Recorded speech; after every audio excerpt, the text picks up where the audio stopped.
সুপ্রিয় শিক্ষার্থীবৃন্দ, বেলফিলিয়া ইসলামী উচ্চ বিদ্যালয়ের অনলাইন ক্লাসে আমি শরীফুল ইসলাম তোমাদের স্বাগত জানাচ্ছি। এই মহামারী করোনাকালে তোমরা বাড়িতে থেকে পড়াশোনা করছো। বাড়িতে থেকে পড়াশোনার পাশাপাশি তোমাদের শিক্ষা কার্যক্রম যাতে আরও বেগবান হয় তার জন্য আমাদের এই অনলাইন ক্লাসের ব্যবস্থা। আশা করি তোমরা ক্লাসটা ভালোভাবে দেখবে এবং এই ক্লাস থেকে তোমরা অনেক কিছু শিখতে পারবে। আজ আমি তোমাদের যে ক্লাসটা তোমাদের করব সেটা হচ্ছে নবম দশম শ্রেণীর হিসাব বিজ্ঞান বইয়ের অষ্টম অধ্যায়ের নগদান বই নিয়ে আলোচনা করব। এখন নগদান বই কাকে বলে আমরা সেটা জানব। নগদান বইটা হচ্ছে যে সকল লেনদেনের দ্বারা ব্যবসা প্রতিষ্ঠানে নগদ অর্থের প্রাপ্তি এবং প্রদান ঘটে, ওই সকল লেনদেনসমূহকে একত্রিত করে যে হিসাবের বই প্রস্তুত করা হয় তাকে নগদান বই বলে। নগদান বই হিসাবের প্রাথমিক বই, জাবেদার একটি অন্যতম শাখা। নগদ অর্থ একটা ব্যবসা প্রতিষ্ঠানের চালিকা শক্তি। নগদ অর্থে যথাযথ ব্যবস্থাপনা ব্যতীত ব্যবসা প্রতিষ্ঠান তাদের স্বাভাবিক কার্যক্রম সঠিকভাবে পরিচালনা করতে পারে না। এখন আমরা জানব নগদান বইয়ের শ্রেণীবিভাগ। ব্যবসা প্রতিষ্ঠানে বিভিন্ন ধরনের নগদান বই পরিলক্ষিত হয়। প্রতিষ্ঠানের প্রকৃতি এবং আয়তন অনুযায়ী প্রতিষ্ঠান নির্দিষ্ট শ্রেণীর নগদান বই প্রস্তুত করে থাকে। দীর্ঘদিন ধরে প্রচলিত আছে এরূপ নগদান বইয়ের সংখ্যা 4টি। 1 ঘর নগদান বই, 2 ঘর নগদান বই, 3 ঘর নগদান বই এবং খুচরা নগদান বই। অবশ্য বর্তমানে কোনো প্রতিষ্ঠান এই নগদান বই প্রস্তুতের পরিবর্তে নগদ প্রাপ্তি জাবেদা এবং নগদ প্রদান জাবেদা প্রস্তুত করে থাকে। আজ আমরা 1 ঘর নগদান বই সম্পর্কে জানব। এখন আমরা বোর্ডে তোমরা যে ছকটা দেখতে পাচ্ছ এটা হচ্ছে 1 ঘর নগদান বইয়ের ছক।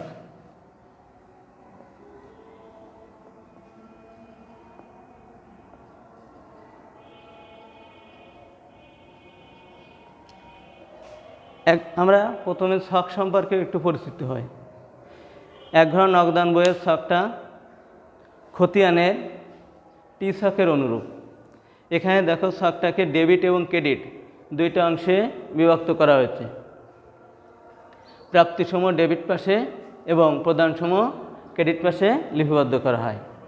ডেবিট পাশে 5টি কলাম এবং ক্রেডিট পাশে 5টি কলাম, মোট 10টি কলাম সহকারে এই 1 ঘর নগদান বই প্রস্তুত করা হয়। প্রথম হচ্ছে তারিখের কলাম, তারপর প্রাপ্তি, এবার হচ্ছে ভাউচার নং সংক্ষেপে ভা নং, খতিয়ান পৃষ্ঠা সংক্ষেপে ক্ষতি খ প্রি, এরপর হচ্ছে পরিমাণ টাকা। একইভাবে ক্রেডিট পাশেও 5টি কলাম, তারিখ, প্রদান, ভাউচার নং, খতিয়ান পৃষ্ঠা, পরিমাণ টাকা। এখন আমাদের জানতে হবে কোন ধরনের ব্যবসা প্রতিষ্ঠান এই 1 ঘর নগদান বই প্রস্তুত করে। যে সকল ব্যবসা প্রতিষ্ঠান আয়তনে ছোট, অপেক্ষাকৃত ছোট আয়তনের ব্যবসা প্রতিষ্ঠান, যারা শুধুমাত্র নগদ অর্থের বিনিময়ে লেনদেন করে, ব্যাংকের মাধ্যমে কোনো ধরনের লেনদেন করে না, এ ধরনের প্রতিষ্ঠান এই 1 ঘর নগদান বই সংরক্ষণ করে। অবশ্য চেকের মাধ্যমে লেনদেন বা ব্যাংকের মাধ্যমে লেনদেন অধিক নিরাপদ হয়। বর্তমানে এই 1 ঘর নগদান বই সংরক্ষণের সংখ্যা এবং এ ধরনের প্রতিষ্ঠানের সংখ্যা ক্রমশ হ্রাস পাচ্ছে। আর এখানে আমাদের আরেকটা জিনিস খেয়াল রাখতে হবে, টাকাটা যখন আমরা 1 ঘর নগদান বইতে পোস্টিং দিব, পোস্টিং দেওয়ার নিয়মটা খতিয়ানের টি ছকের মতোই। অর্থাৎ যখন নগদান হিসাব ডেবিট হবে তখন টাকা ডেবিট পাশে পোস্টিং হবে। প্রাপ্তির কলামে লিখব আমরা নগদের বিপরীতে ক্রেডিট হিসাব খাতের নাম। একইভাবে যখন নগদান হিসাব ক্রেডিট হবে তখন টাকা পোস্টিং হবে ক্রেডিট পাশে। প্রদানের ঘরে লিখব নগদের বিপরীতে ডেবিট হিসাব খাতের নাম। যে হিসাবটা ডেবিট আছে সেই ডেবিট হিসাব খাতের নামটা আমরা প্রদানের কলামে লিখব। আর 1 ঘর নগদান বইয়ের উদ্বৃত্ত নির্ণয়ের পদ্ধতি খতিয়ানের টি ছকের অনুরূপ। অর্থাৎ এখানে আমরা টি ছকে যেভাবে যে পাশ বড় হয় সেই পাশটা যোগ করে যোগফলটা বিপরীত পাশে নিয়ে উদ্বৃত্ত নির্ণয় করি, এখানেও আমাদের সেই একইভাবে উদ্বৃত্ত নির্ণয় করতে হবে। তবে এখানে আমাদের সবসময় খেয়াল রাখতে হবে যে 1 ঘর নগদান বই সবসময় ডেবিট উদ্বৃত্ত বা ডেবিট ব্যালেন্স প্রকাশ করে, কারণ নগদ প্রাপ্তি অপেক্ষা নগদ প্রদান কখনো বেশি হতে পারে না। এখন আমরা মূল বইয়ের 107 পৃষ্ঠায় এক ঘর নগদান বইয়ের একটা কাজ আছে। এই এক ঘর নগদান বইয়ের এই কাজটা অঙ্কটা আমরা এখন সমাধান করব।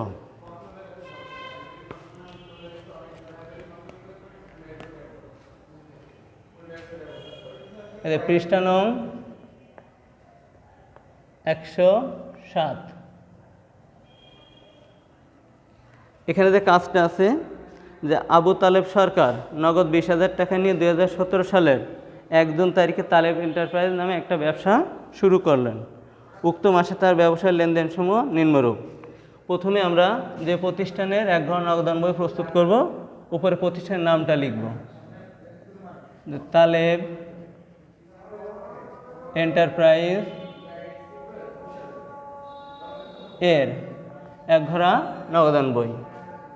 শিক্ষার্থীরা এখানে খেয়াল রাখতে হবে, যদি চলমান ব্যবসা প্রতিষ্ঠান হয়, অর্থাৎ যে ধরনের ব্যবসা প্রতিষ্ঠান পূর্বে শুরু হয়ে এখনও চলছে, এই ধরনের ব্যবসা প্রতিষ্ঠান থাকে, সেক্ষেত্রে প্রারম্ভিক উদ্বৃত্ত থাকে।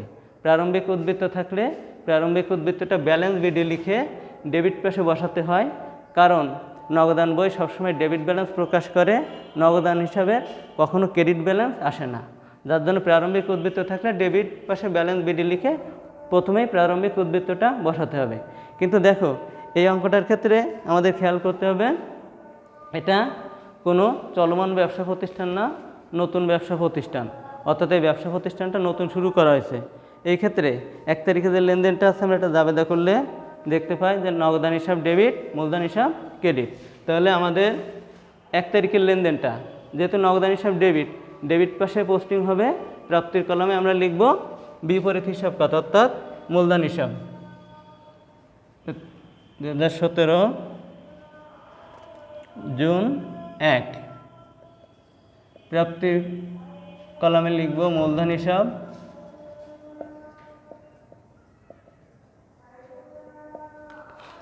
লিখে টাকা পোস্টিং হবে 20,000 টাকা। এরপরে জুন 1 তারিখ আর একটা লেনদেন আছে, আসবাবপত্র ক্রয় 5,000 টাকা।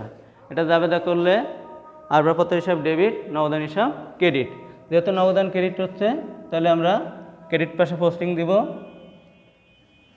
প্রদানের ঘরে লিখব ডেবিট হিসাব খাত, অর্থাৎ আসবাবপত্র হিসাব।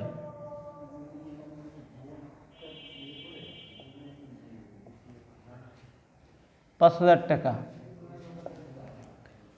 এরপর জুন 3 তারিখ পণ্য বাকিতে ক্রয়। যেহেতু এটা নগদান বই, নগদান বইতে শুধুমাত্র নগদ লেনদেনগুলো অন্তর্ভুক্ত হয়, এটা অনগদ লেনদেন, লেনদেনটা নগদান বইতে অন্তর্ভুক্ত হবে না।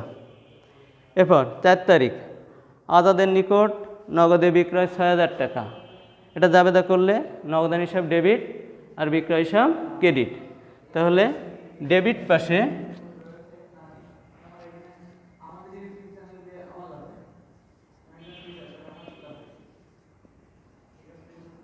বিক্রয় হিসাব লিখে ডেবিটে পোস্টিং হবে 6,000 টাকা। এরপর 7 তারিখে নগদে ক্রয় 4,000 টাকা। ক্রয় হিসাব ডেবিট, নগদান হিসাব ক্রেডিট। তাহলে ক্রেডিট পাশে ক্রয় হিসাব লিখে টাকা পোস্টিং হবে 4,000 টাকা। 9 তারিখে পাওনাদারকে পরিশোধ 3,000 টাকা। পাওনাদার দায় শ্রেণী হিসাব যখন পরিশোধ করা হয় হ্রাস পায়, তাহলে পাওনাদার হিসাব ডেবিট আর নগদান হিসাব ক্রেডিট। তাহলে ক্রেডিট পাশে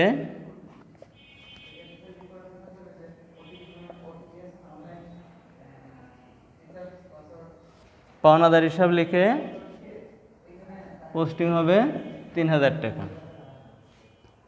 এবার 11 তারিখ বিজ্ঞাপন বাবদ ব্যয় 2,000 টাকা। জাবেদা বিজ্ঞাপন হিসাব ডেবিট, নগদান হিসাব ক্রেডিট। তাহলে ক্রেডিট পাশে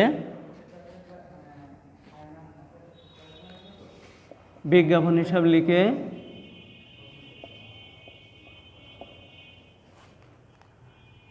টাকা পোস্টিং 2,000 টাকা। এরপর জুন 16 তারিখ মণিহারি দ্রব্যাদি ক্রয় 500 টাকা। মণিহারি হিসাব ডেবিট, নগদান হিসাব ক্রেডিট। তাহলে ক্রেডিট পাশে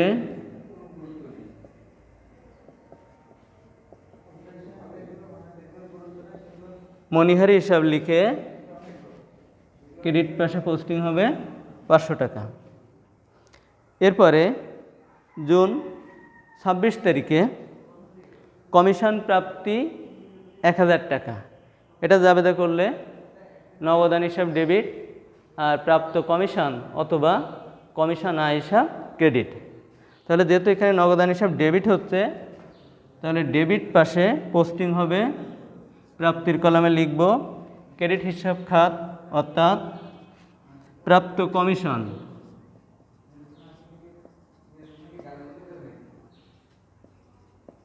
প্রাপ্ত কমিশন হিসাব লিখে ডেবিটে পোস্টিং হবে 1000 টাকা।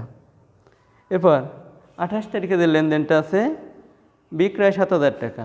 যেহেতু শুধু বিক্রয় বলা আছে, এখানে কোনো ব্যক্তি বা প্রতিষ্ঠানের নাম উল্লেখ নাই, চেকের কথা উল্লেখ নাই, তাহলে এটা মনে করতে হবে যে নগদে বিক্রয়। জাবেদা করলে নগদান ডেবিট, বিক্রয় ক্রেডিট। তাহলে ডেবিট পাশে বিক্রয় হিসাব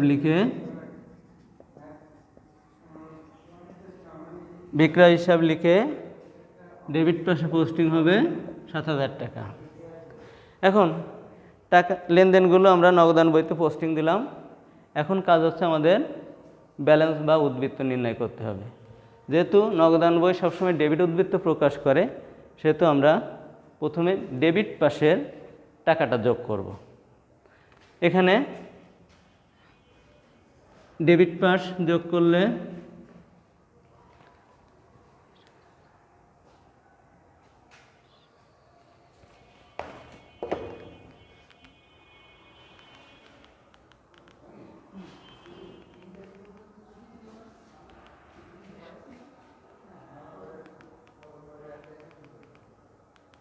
দেখো ডেবিট পাশ যোগ করলে আসে 34,000 টাকা।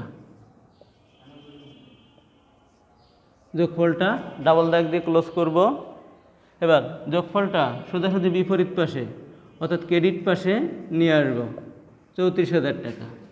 এখন ক্রেডিট পাশে যে টাকাগুলো পোস্টিং হয়েছে এটা যোগ করলে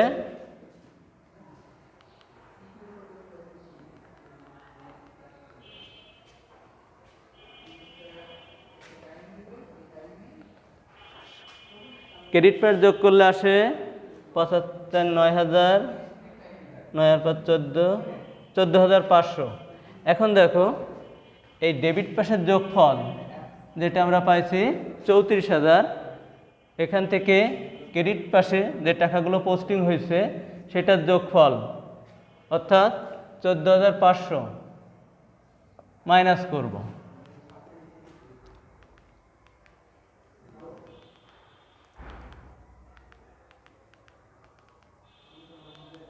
মাইনাস করলে পার্থক্য থাকে দেখো 19,500।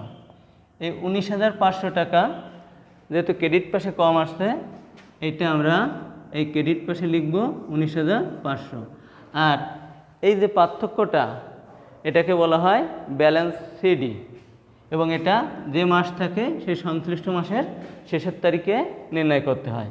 যেহেতু এটা জুন মাস, তো জুন মাসের শেষের তারিখ 30 লিখে আমরা লিখব যে ব্যালেন্স সিডি 19,500, এবং যে টাকাটা ব্যালেন্স সিডি হবে ওইটাই পরবর্তী মাসের 1 তারিখে হবে ব্যালেন্স বিডি। তাহলে ডেবিট পাশে জুলাই 1 ব্যালেন্স বিডি 19,500 টাকা। এরপরে আমরা সবটা ক্লোজ করব। শিক্ষার্থীবৃন্দ, আশা করি তোমরা অঙ্কটা বুঝছো। তোমরা একই নিয়মে মূল বইয়ের সৃজনশীল 1 অষ্টম অধ্যায় সৃজনশীল 1 যে 1 ঘর নগদান বই আছে, তোমরা এই 1 ঘর নগদান বইটা বাড়িতে নিজেরা করবে। আমরা পরবর্তী ক্লাসে আশা করি এই 2 ঘর নগদান বইয়ের অঙ্ক সমাধান করব। তোমরা বাড়িতে ভালো থাকো, দূরত্ব বজায় রাখো, বাইরে গেলে অবশ্যই মুখে মাস্ক ব্যবহার করবে। আজ আমাদের ক্লাস এই পর্যন্তই সমাপ্তি ঘোষণা করছি।